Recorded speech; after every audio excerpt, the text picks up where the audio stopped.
All right, Bob Elliott, welcome back to the show. Good to see you again. Thanks so much for having me back on.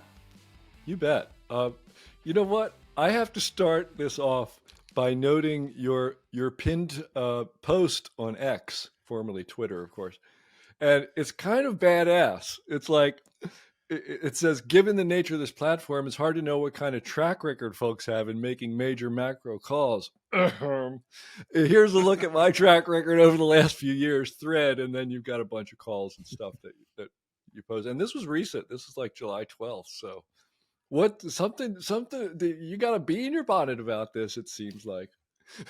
Well, I think if folks are following, like, Twitter by its nature is like a bit ephemeral, right? Like, people Yeah, sort of say things and it comes in yeah. and it goes out, and, like, like the classic sort of fin twit furu kind Right. of vibe is like you post a Not a real bunch of things place, that are Dave Chappelle said, right? right. Yeah. Right. You post a bunch of things, many of which are conflicting, and you only pick out the good ones. And so I think it's hard for people who are consuming the information to understand whether it's good or bad, and whether people have demonstrated consistency in terms of their ability. And so that was part of it. Also, to be frank, like, part of running money is like holding yourself accountable to whether you're right or you're wrong, right? And Yeah. there's actually a lot of value for me in looking at, how has it played out over the last couple of years? Where have I been right and where have I been wrong? Right. Um, it's very noble, and I also like the kind of, I like the little, I like the attitude, Bob. I like it. I'm like, I like the mojo. Um, one thing but the thing I really want to talk to you about. This is like the one topic that's on my mind here is, um, the sort of like bonds versus equities, and I'll tell you what I mean. So, we're still inverted. The 10 year is like 4.1 or 2 or something percent. And, T bills 1 months are like 5.3. It's, it's like 100 basis points. And, and when I look at, the stock market seems really expensive if you look at CAPE ratio and, some people talk about concentration too in the top names. And there are other ways to look at it, market cap to GDP or whatever. So it seems to me like, we're getting this vibe, as everyone likes to say, from the Fed that, cuts are coming, which is not always a wonderful thing, but people seem to think it is wonderfully bullish. So if like on the forward curve of the short end of the rate curve, like the expectation is down, and we're still like inverted 100 basis points in the 10 year and stuff. I mean, it seems to me like you could easily get a situation where the reaction to whatever happens, geopolitically, Fed policy, whatever it is, pushes that 10 year up kind of substantially. And I think at current levels, I'm not sure equities would like that very much. That's sort of my Yeah, well, concern right now. I think that is, I think that's a very reasonable concern. And part of the challenge in trading markets is, and particularly when you start trading bond markets, is like you have to trade against what's priced in, and what's priced in is, to be frank, like a very fast cutting cycle, right? Hmm. What's priced in is by next summer we'll be at 350, and we're at 525 to 550 right now. That those sorts of cuts, is it possible? Of course it's possible, but those are the sorts of cuts that would come in a relatively substantial deceleration. Right. We're getting close to one cut every meeting starting in September. And that's a remember back when the Fed was hiking at that level of aggression, inflation was very, very elevated, right? They were behind the curve, and inflation was very elevated. That sort of cutting cycle, it's not quite a crisis cutting cycle, but it is a would be consistent with a recessionary environment, relatively steep recessionary environment. And so it's not clear that that's going to happen. And as you say, if the cuts don't come, then yields will rise, and if yields rise, it will directly affect the economy, but also affect equities directly through rising discount rates. Right. And I feel like even like less cut than expected at this point is like hawkish, right? It's like, go ahead, you cut whatever, they're the usual quarter, they're 25-point cuts or whatever. And maybe that's like a lot less over the next, some months than expected. And that's seen, as kind of hawkish. It just, it feels like a risky moment, frankly, to me. Yeah, I mean, I think for financial assets, it is a risky moment because you have essentially such extreme expectations priced in. In stocks, you have, it's not just that you have the various ratios that you refer to as being elevated, which they certainly are, but actually, I think one of the important things is almost all those ratios are priced off of forward earnings, Hmm. and it's important to recognize forward earnings are not actual earnings. Right? I think That's right. people are sort of like, well, forward earnings, like that's it's obvious, that's what the baseline is. Okay, well, like when the earnings get delivered, then they're earnings, not until they get delivered, right? Right. And so I think we have on the stock side a valuation, extreme valuations, but also relatively extreme earnings growth expectations, in the mid double digits to high double digits over the course of the next 18 months. That's very, very high for a late cycle environment, for a late cycle economy to get that sort of earnings growth. And then on the flip side, we have very high expectations of easing in the bond market. And you sort of have in many ways like an expectations bubble going on right now in both the stock market and the bond market that are intersecting each other, as you note, and could easily be disappointed simply, if the Fed is just a little more cautious than expectations, and maybe if growth just doesn't quite deliver the extremity of the earnings expectations that are currently priced in. Right. So what do you do about it? What do you buy? I mean, Cash. I mean, I exactly. I mean, I think that we're in this environment where like the inverse of the 60/40 um, looks like the trade basically. Like, I think probably the best trade is like a equal risk weight of long-term bonds and stocks in terms Mhm. of being short both of those relative to cash. And we've seen that basically play out to some extent over the course of the last couple of weeks. That trade's played out pretty well. In that noted in that pinned tweet that you referred to at the top of the show. And I think that sort of repricing is happening with the disappointment. I think so far it's been really about the disappointment in the equity market side of things, which has been interesting because you haven't really gotten a bond rally. Like, even though stocks have come down, like the bond rally, in these days has just like not been that compelling. If you had told me stocks like the Qs are down 10% or something like that, and bond yields have moved 7 basis points, like that's just not that much relative to the Right. magnitude of the equity moves. Glad you mentioned that with the U.S. government debt ticking over 35 trillion just within a day or two of when we're talking, um, because one of the interesting things that I saw some years ago, I think it was a report from like 2015 or 2016 from a guy named Chris Cole from Artemis Capital. He writes these really interesting reports and with lots of literary references and things to them, and pointed out that over the very long term, certainly beyond the last few decades of generally kind of easier monetary policy, um, stocks and bonds correlate positively. Like, there wasn't the 60/40 was didn't work the way then that it has in recent history. So maybe the 60/40 blip is over, and and then what the hell do you do? You know, you Right, have to right. I you mean, have to I think it's a great point. Like, yeah.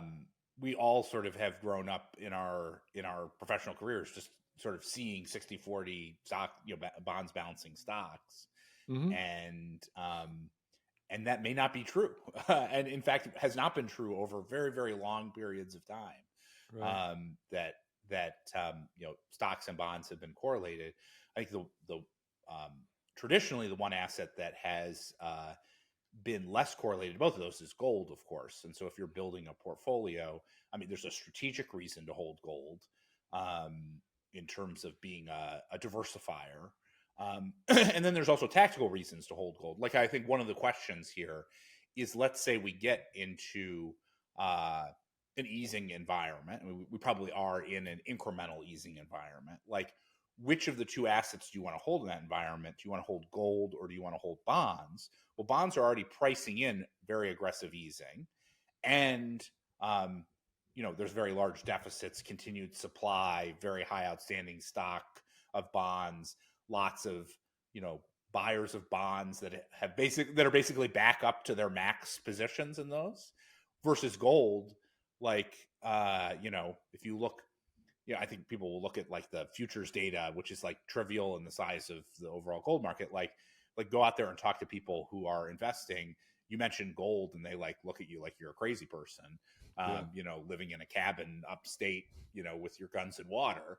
Yep. And so it's like 100% of the world holds bonds, and like 1% of the world holds gold, and that 1% holds about 1% of their portfolio in gold. Like, that strategically, if you think about it, the next 10, 20, 30 years, I think it makes for, the world is strategically underweight gold relative to bonds. And I think that will play out to the advantage of the holders of gold ahead. Yeah, that underweightedness, it has been persistent though, hasn't it? Like over time. I mean, it's sort of like I've heard, in other words, like I buy this argument all day. I love gold. I own gold. I tell people to buy, I tell our readers to buy gold and hold it, as a really meaningful part of your portfolio. And when I hear some of these things and I go, yeah, it's sort of, we've been talking about like the copper supply deficit for a while, and other things. It was sort of reminds me when we were kids and everybody said, one day everybody in China is going to buy a refrigerator, and boy, is that going to be big.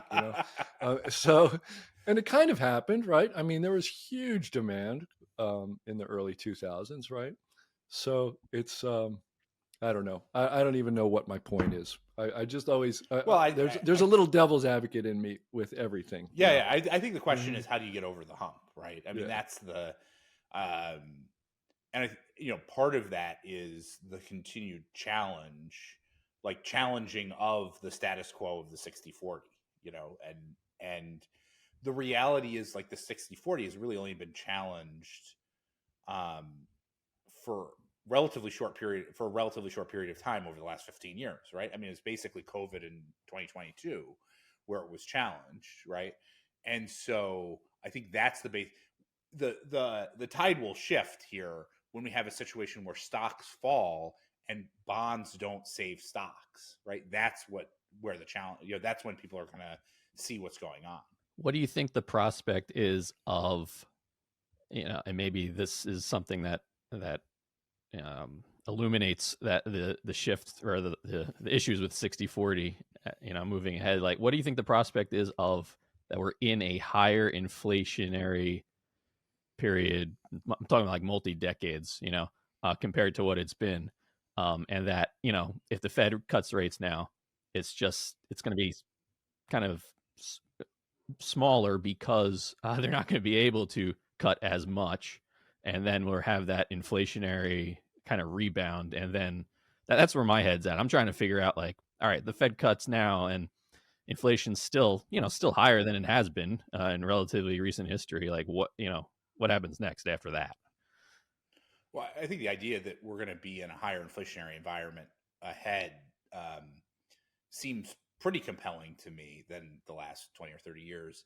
What I first emphasize is, if you're holding 60/40, the portfolio you're holding is essentially in a position that is hugely underweight higher inflationary dynamics. So just start off at 60/40. It's basically saying there will be secular disinflation and strong growth happening for the next 30 years, just as it has for the last 30 years. And so even if you were just to get to neutral, meaning like you were balanced to the possibility that we might have higher inflation or not in the next, 20, the next 10, 20, 30 years, that would mean getting away from the 60/40 portfolio as your baseline.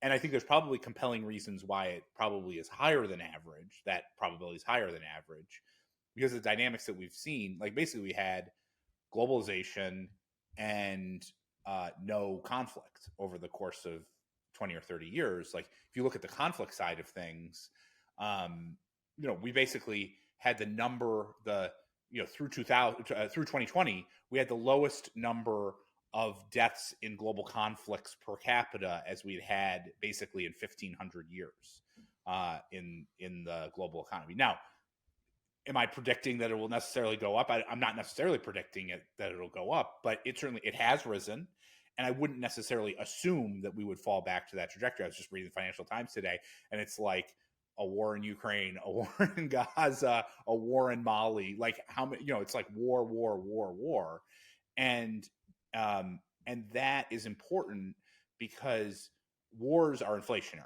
No matter how you look at it, wars are inflationary, whether you think they're just wars or unjust wars or whatever. It doesn't really matter. It's definitely inflationary because it involves creating stuff and destroying it, and also destroying the infrastructure that exists there and then having to rebuild it again. And so I think that part of things is really, tilts. The probabilities are tilted towards more conflict ahead, and certainly the momentum is in that direction. And then in terms of globalization, we're clearly past peak globalization. The geopolitical circumstance is, folks are pulling apart. Whether, say, a Trump administration gets elected and pursues a tariff policy, or they don't get elected and the existing administration pursues other ways in which efforts are made to put up trade barriers, one form or another, trade barriers, capital barriers, geopolitical integration is definitely going to be lower in the future than it has been in the past. And so that also is inflationary because it means you have to duplicate supply chains and duplicate infrastructure versus just using the lowest cost producer globally. Right. Yeah. The other thing about war, though, is it's kind of, I'm just thinking, World War One, right?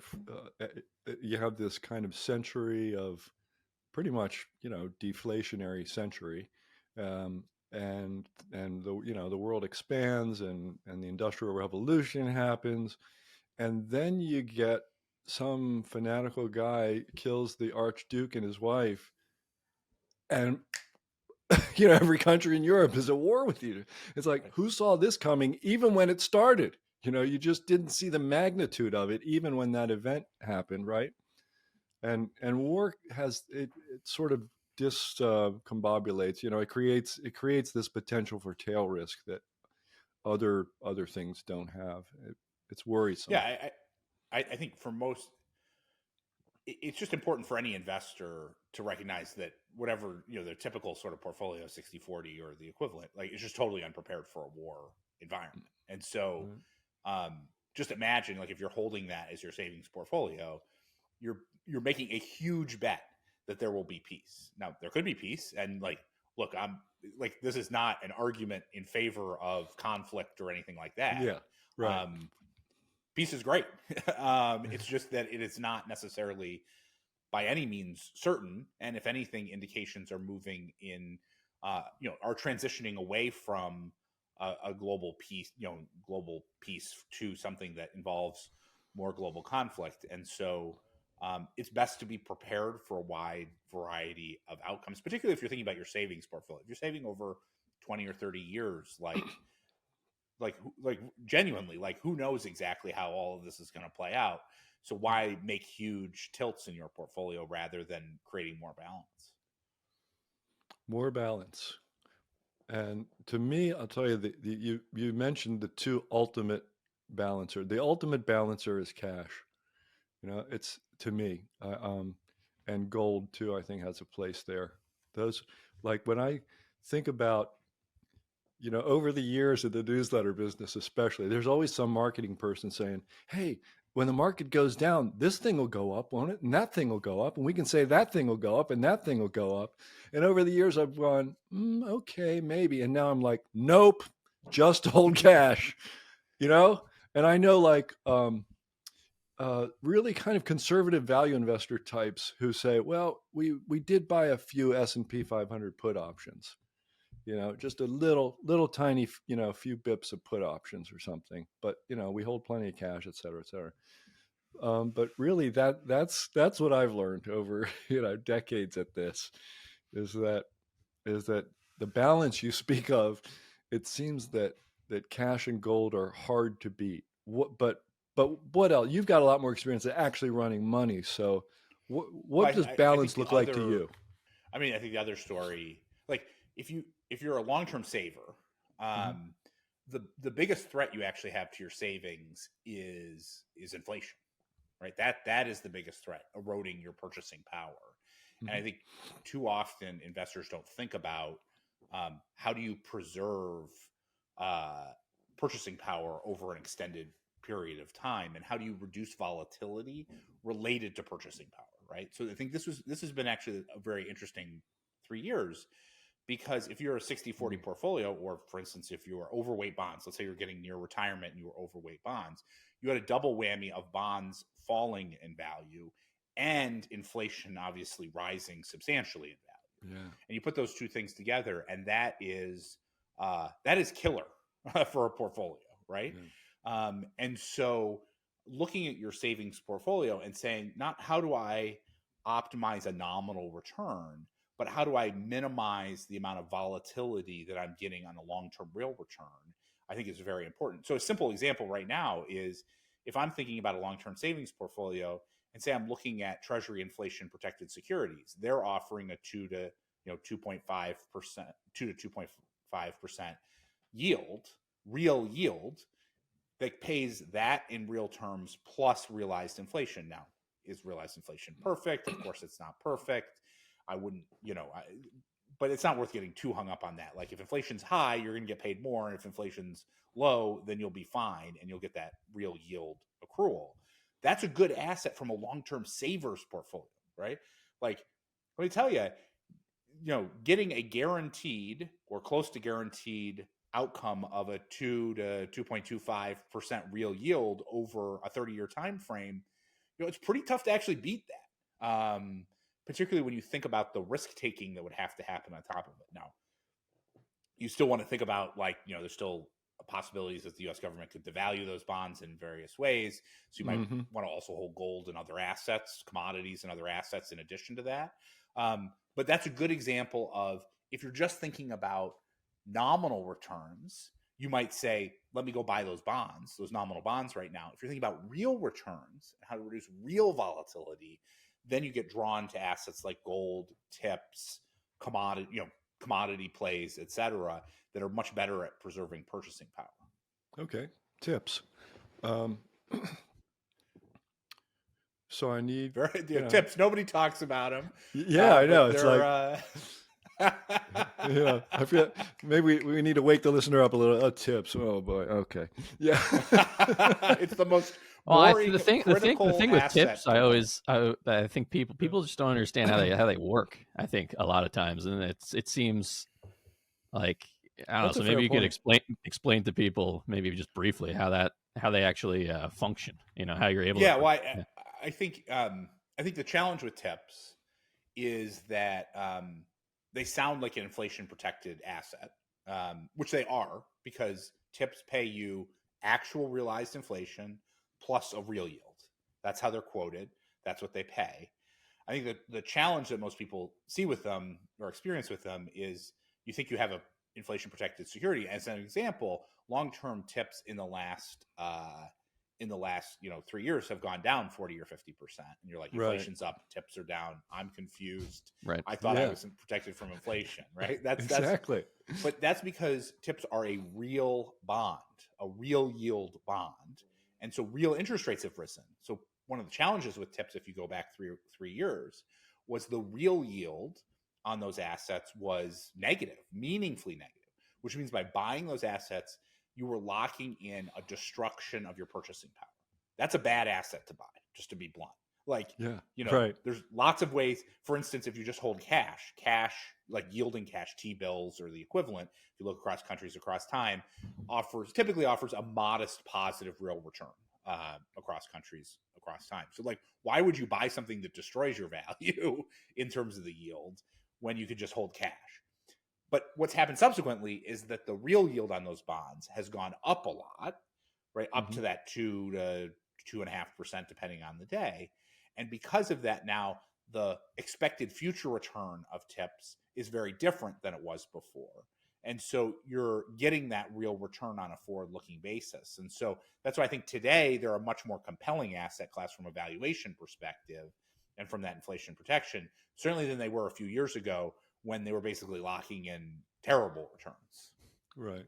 And inflation that tips pay, that's CPI year over year. They, Yeah. they pay printed CPI, which look, I'm not going to say CPI is a perfect instantiation of the inflationary pressures of the economy. I think there's all sorts of reasons why you might think that it's imperfect, but it's certainly better than not getting paid that accumulated return. That's a fair point. Yep. It's better than the destruction of the right. cash, It's better. I mean, it's better than holding nominal bonds. And again, if you just look at how people are looking at things, okay, how many listeners to this hold tips? I bet it's going to be under 10. It's not going to be many, right? And everyone holds nominal bonds. But why would you today? Just as a very simple example, why would you ever hold a long-term nominal bond paying, just over 4 in nominal terms? No matter what, that's what you get. Just remember, the return of a bond over its lifetime is its yield. Plain and simple. Yield is destiny. Okay. So you can get a nominal bond that's paying, in the low 4s, or you can get a real bond that's paying 2% real plus whatever inflation is. So you just totally have taken the inflation, you've meaningfully taken the inflation risk off the table. Those two things are totally different assets. One can be totally inflated away very easily, right? The other, you're getting paid at least compensated to some extent what measured inflation is. Those are two very different assets, yet everyone holds the nominal bonds and no one holds the tips. Doesn't make any sense. When the prospective return between the two assets and the risk reducing aspect of them are totally different. Okay, you have me convinced that buying tips today is nothing like buying them in 2020. and I should say there's very easy ways to do it. You go out and buy, ETFs. You can buy LTPZ, which is a long-term tips ETF. Buying the physical bonds is a little bit of a pain in the backside. So you could buy short-term bonds like VTIP or TIP or other ETFs. I don't get paid for any of these ETFs. I wish I did. But they're just very easy, efficient ways for people to get access to those types of assets without having to do all the legwork of buying the bonds themselves. All right, a totally different idea, and ticker symbols too. What could the listener want more? They love ticker symbols. What about commodities, Bob? There have been a couple really stellar performers here in the past, year or so. Copper had a nice run. It's backed off. Gold's doing pretty well. We talked about gold, I know. What, do you own any? Simply put. Yeah, well, I think industrial commodities, I think are really interesting from let's say a long cycle perspective, because the challenge with industrial commodities, and you sort of made reference to this earlier, which is that the production of copper today is a function of what decisions people made 10 to 15 years ago, right? And what the demand was, the prospective demand was 10 or 15 years ago. And basically there's nothing you can do about it. On the margin, you can try and scrap and you can try and get more out of a mine or whatever, but it takes 10 to 15 years to start a mine and produce. And so we basically are seeing a circumstance where the production of the mine supply across a bunch of different, let's say on the metals side of things, is not projected to keep up with the demand now, because the mine supply was done during was essentially set during a more depressed macroeconomic environment, and particularly as you start to look at many of the metals, next generation, activities are expected to use a fair amount of those metals, which is going to, risk creating a squeeze. Now, will the squeeze be as bad as what sort of 2 lines on the chart predict? Probably not, because there's always efficiency, and then there's, replacement, and, whatever, people are pretty smart about how to make these things more and more efficient. But there's a Hmm. general idea that we're going to transition, let's say, to a increasingly green oriented world Hmm. without substantial use of industrial metals, which are undersupplied in the context of supply being set 10 or 15 years ago. Like, that story seems pretty compelling, and that story will likely flow through to other prices throughout the economy. Right. And maybe with the caveat that, like, if this economic weakness that we talked about materializes, you know, that bet is temporarily off. Those That's right. I right. That's mean, right. Yeah. the prices get hurt. Of course, of course, and there's. I mean, part of this is there's sort of a strategic portfolio point, and then there's tactical positioning, and of Hmm. course, in some ways, because metals are the most marginal demand element, and because the supply is generally fixed, they're actually some of the best captures of incremental demand, incremental global demand, I should say, Hmm. in a way that's a little different than oil, because traditionally oil was thought of as having a relatively fixed supply and demand being the primary driver. But what we've seen really in the last 10 years, since I guess the mid 2010s, is that supply actually is pretty price sensitive and responsive through the creation, of all the shale and related activities, which means that it's less oil is more supply sensitive than a lot of the metal side of markets these days. Right. And it doesn't take nearly as long really to explore and develop and start producing either. I mean, Well, I mean, like you mentioned, a 10 or lot of them. 15 years, like that's like after the exploration and development. I mean, it's like two Right, decades, solidly for right, a right, right, copper right. mine, Versus of any oil, they just size. put they literally just put the cap on it. Like, if it's Yeah. below the marginal productive value, they just put the cap on it, and then when the price goes above, they just take the cap off and keep fracking, which is actually, I mean, from a global economy perspective, is actually probably a good thing, because you don't have huge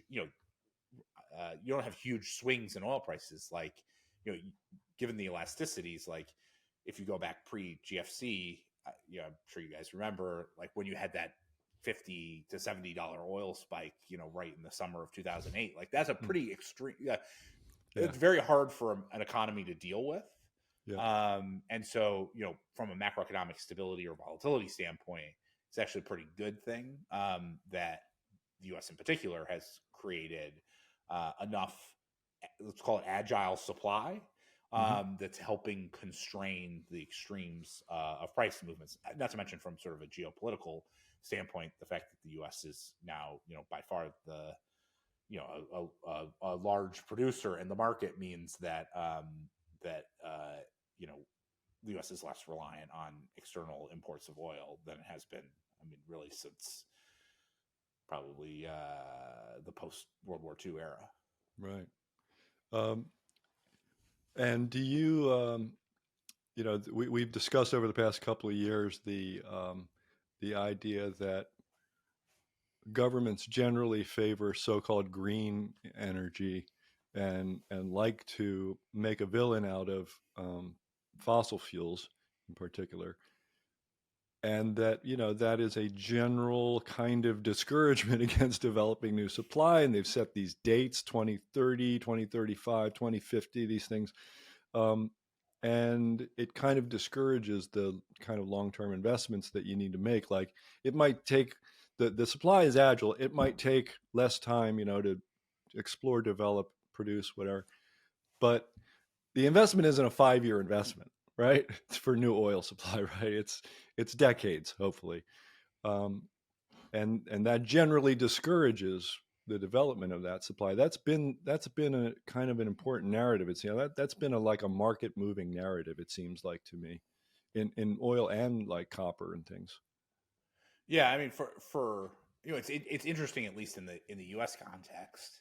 Um, let's say, despite a lot of commentary, negative commentary about fracking and new oil supply coming online. Like the reality is, U.S. oil supply is basically at all-time highs right now. Yeah. So it's, I think there's probably political considerations why folks don't really want to, particularly in the current administration, talk about the fact that oil supply is at all-time highs. But it is whatever the construct is, at least in the U.S. context, it's not it's not so constraining that we aren't able to push to those new highs. I think probably more structurally, basically, what it does is it lifts the bottom level of oil prices considerably, meaning it sets sort of a floor on productive supply because of regulatory considerations, infrastructure considerations that basically have to be responsive to environmental concerns. Leave aside whether you believe that those are good policies or bad policies, it just essentially lifts the overall cost. And so I think we've got a situation where I've been around long enough to remember oil and gas prices below $1. We probably will not see that in our lifetime. But we'll probably have less volatile but more elevated prices over the longer term because of those considerations. What's the lowest gasoline price I remember as a kid walking down to the filling station to fill up the gas can to mow the lawn was 25 cents. Oh, that's a little lower than I remember. Yeah. I don't see see any gray hair over there. So, this is 25 cent gasoline right here. What's 25 cents, Dan? What is that? What is that?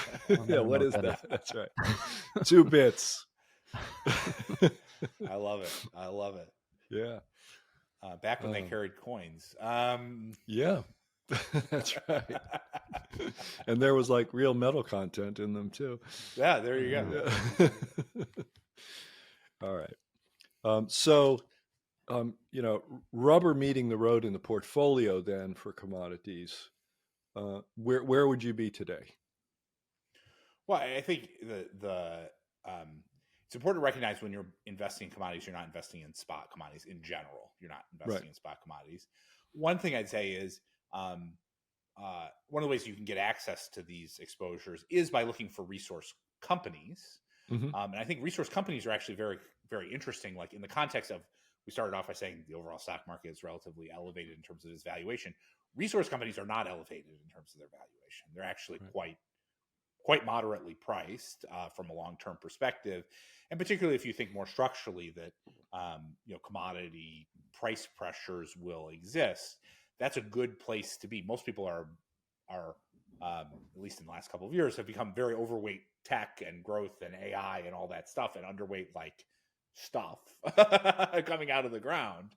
And the prices show that. So anyway, that's certainly one of the areas with those resource companies that you can turn your attention to.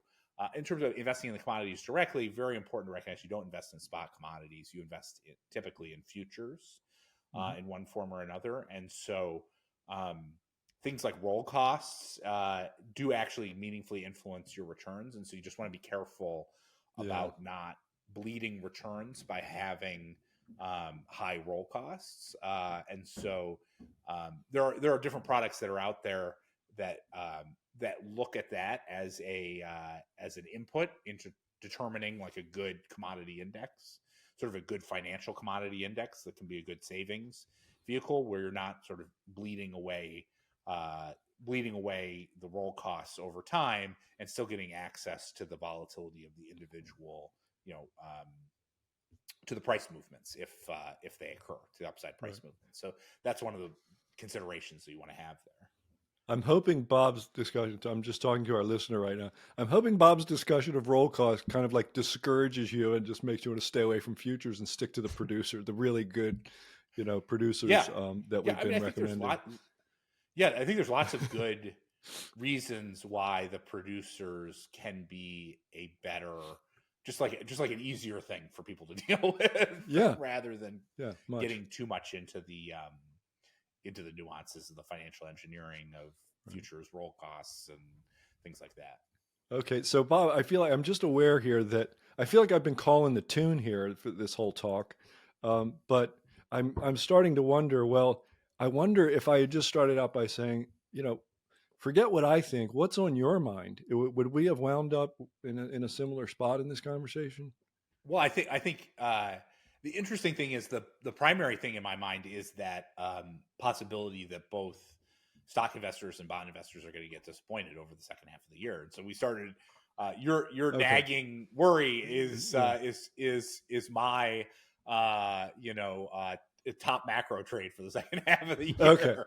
All right. So it actually worked out perfectly. You couldn't All couldn't right. have had a better lead. Yeah, it sounds like Uh, there needs to be an adjustment one way or another with stocks and or like or bonds, like maybe both, but one or the other more so than the other. That's what it sounds like to me. Yeah, Yeah, that's well, I what mean, it sounds like to me too. Like any relative, good like macro. stocks are expensive plus relative to bonds kind of dicey. Yeah. Yeah, any Both good of those. macro trade, what I'd say is you have to have the humility to recognize you may be wrong. So, for instance, I think one of the nice things about the short stocks and bonds trade is if you get the kind of earnings that are priced into stocks, which are very high, then bonds are going to sell off and stocks won't rally nearly as much. And on which I think is a possibility. Like uh, my guess is it won't happen. My guess is that the stock side of the trade will be weaker rather than the bond side of the trade. But I could, for whatever reason, be wrong under pricing or under expecting the AI trade and the benefits from that, as a simple example. And so part of the idea is to balance here in terms of the stocks and the bonds. The main risk to that trade, and again, when you put on these macro trades, you always have to think about what are the different states of the future world and where you could be right and where you could be wrong and where the probabilities are tilted in your direction. The main way that could be wrong is if we have a massive positive productivity shock, meaning like inflation falls a lot and we get very strong growth, which is good for both stocks and bonds. That's the main dynamic. Like for instance, today I was writing about, you look at the productivity dynamics. There's a lot of promise, hope, talk, future thinking about what's going on, what's going to happen with productivity. And then when you look at the hard macro data, like actually productivity over the last couple of years has been across the developed world has been the worst that it's been in decades.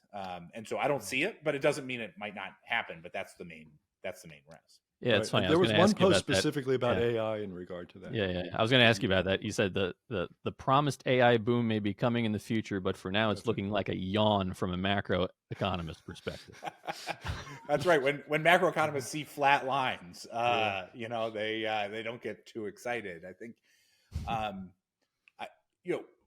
technological innovation and projecting technological innovation and the productivity impact of it, I think, is one of the structurally most challenging things from the perspective of trading markets or being from a macro perspective. Isn't that funny, And Bob? It's one of the things people feel most certain about, isn't it? At any given moment. right. And I It's think just that's right. crazy. Is that I think it's in particular challenging because folks don't necessarily appreciate the baseline dynamics that have to occur. So, as a simple example, I post that exact thing about AI not having an effect and or not seeing an increase in overall productivity. Whether it's having an effect or not, let's leave that aside. Not seeing that overall increase in productivity, and then a typical response is, well, I know someone whose productivity was increased as a function of using ChatGPT. And that's not the question. When you're thinking about when you're thinking from a macroeconomic perspective, what the impact of a technology innovation is on productivity, it's not whether someone's benefited. It's whether someone has benefited substantially more than has the technological innovation that has occurred before. So, as a simple example, like compare personal computing to an Apple iPhone to to an iPhone to ChatGPT. Now, from my perspective, when you look at that, in order to get productivity growth to accelerate, you actually have to have those subsequent technological innovations make us even more productive at an even faster rate. Not that they make us more productive, because of course they make us more productive. There's always technology that makes us more productive. Every day we become more productive, right? Because there's always some incremental technology. But to get more growth, to get faster growth, it has to make you more productive even faster. And so I think that's one of the challenges that always exists with technology, with framing technological innovation and having the right perspective of technological innovation. The question is not, does it help? The question is it accelerating your productivity at a rate that is meaningfully faster than all the innovations that happened before? I think that's the perspective that's super challenging for people to get their heads around, because it's very hard to understand, like indoor plumbing. Like, do you have an appreciation of how big a deal indoor plumbing was? I don't. I've always lived with indoor plumbing, you know? So, but it was a big deal. You know what I mean? It was a radical difference. Air conditioning, refrigeration, like these are things that were radical shifts in terms of productivity enhancement. But we have no idea what they were like because we've always lived with them. So we can't look back at that 60s data and really appreciate how big a deal those were relative to, like, my iPhone 15 versus my iPhone 14 versus, I don't know, my iPhone 6, which I still use. That's funny. I'm with you. I'm on a very old iPhone too. Yeah. Okay. Well, I never would have expected to be the tech forward guy in the group. I have a 12 that I, I mean, whoa, Dan, he's way ahead of the curve, or not as far behind it. Right, not as far behind the curve as the rest of us. Yeah. Okay, that's something. All right. So we kind of started out in a good place, and we've ended up in a good place, I think. But if I ask you, like, maybe we could just kind of sum up a little bit. Like, if I said, "Hey, Bob, real quick, broad strokes, what is your like kind of savings core, whatever you want to call it, portfolio look like right now?" Just broadest strokes. Well, yeah, I mean, I think a good long-term savings portfolio has got a balanced allocation to stocks, bonds, commodities, and gold, tilted towards and tips, I should say, but tilted towards those those assets that help protect against inflation. So more gold than you'd expect, more gold, more tips, more commodities than stocks and bonds. And ideally layers on has a reasonable amount of cash in that portfolio, and layers on some active management to help navigate through sort of the tactical dynamics that are going on. Low cost active management is probably what I would say. All right, thanks for that. It's actually time for my final question, which you've answered it before. I'm kind of hoping you don't remember it. It's the same question for every guest, no matter what the topic. Good, excellent. It works better that way, I think. So, same question, no matter what the topic. If you've already said the answer, by all means, feel free to repeat it. So the question is simply, if you could leave our listeners with one final thought today, what would you like that to be?